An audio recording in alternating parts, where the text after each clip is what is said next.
This video is going to go over how to set up LandingSumoWP4. After this video, you should be able to set your theme up to look something similar to this.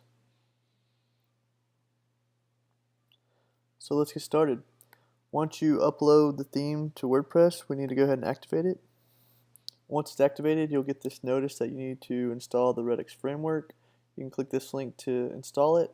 I already have the plugin installed, so I'm going to just go ahead and activate it here.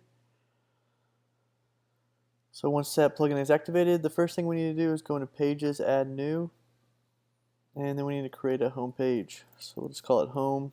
Over here in the right hand sidebar, we need to pick the home page template, and then we'll publish that page. Once that page is created, we'll go to Settings, Reading, and then set a static front page to use that new home page. So let's save those changes. And then after that is created, we can go into our options panel, and you can see here that we have a layouts manager where we can actually build our home page. So these are, all of them are enabled right now. You can, drag and drop them to disabled if you don't want to use a certain section. I'm going to go ahead and keep them all enabled, save those changes. And then when we reload the front end, see that we have a little bit of placeholder content here for you already, but we need to build the other sections out. So the first one you see here is this right image, and you'll notice down here below that there's this drop down menu to select a page to use this right image section. So what we need to do is go into Pages, Add New, and then we'll just create a new page called Right Image, insert some filler content here, whatever content you want here, and then we need to set an image. I'm just going to upload some images here from my computer. So I'm going to grab this image here, set the featured image, then we'll publish that page. Then when we go into our options panel again, layout, you'll notice in this right image page drop down that we can select this right image page, save those changes, and then when we reload the front end, you'll see that that content in that image is now being placed on the home page. It's pretty cool. So the next section we have here are all these different features. So you'll notice that they're called services. So I'm going to put that right underneath the right image there, and then save those changes. And then what we want to do is go into the service custom post type over here and click Add New. You'll see that the demo has all these different services here. So we can build those out. So for example, good design, put a little blurb of text in here, and then set a featured image to use. I'm just going to go ahead and use this image here, set that, publish the page, reload the front end again, and you'll notice that uses this big image with whatever blurb. So you can continue to add service items and they'll wrap down the page just like our demo here. So moving right along, we have this left image section. So it's pretty much exactly how we built our right image. We need to go into the Pages, Add New, call it left image or whatever you want to call it. Put in some filler content in here and set a featured image. Pick this image, set that image, publish the page, go into Options, Layout,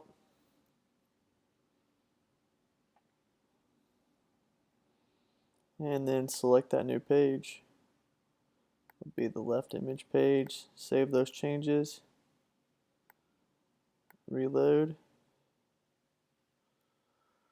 You'll see that image and the content that we added over here on the right hand side. So it's looking pretty good.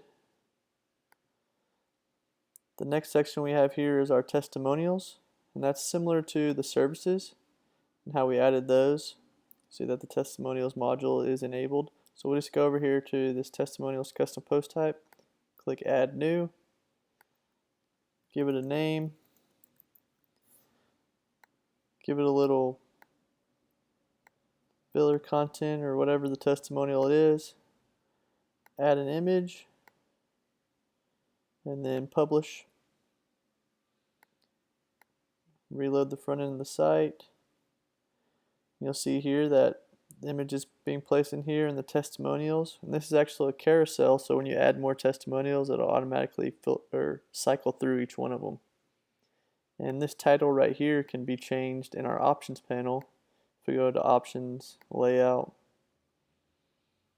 you'll see that it's what our users think about us is set right here. You can see what our users think about us, which is right here. So this last section on the page here is this subscribe module, and it uses this code that's in this text area.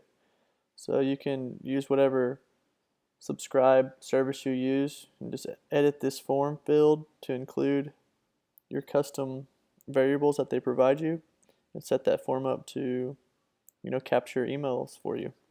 There's another video that you can watch on our YouTube channel that goes over how to set this up. If you're unfamiliar with how to do that, you can watch that to kind of help you.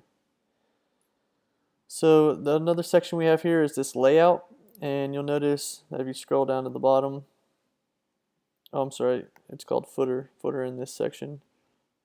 We have this HTML text area where you can put any HTML code that you want in here. We provided some filler content for you that actually builds out this footer to look exactly like the demo. So you can edit that, add more links, put in your URLs to your social profiles or whatever you want to do there.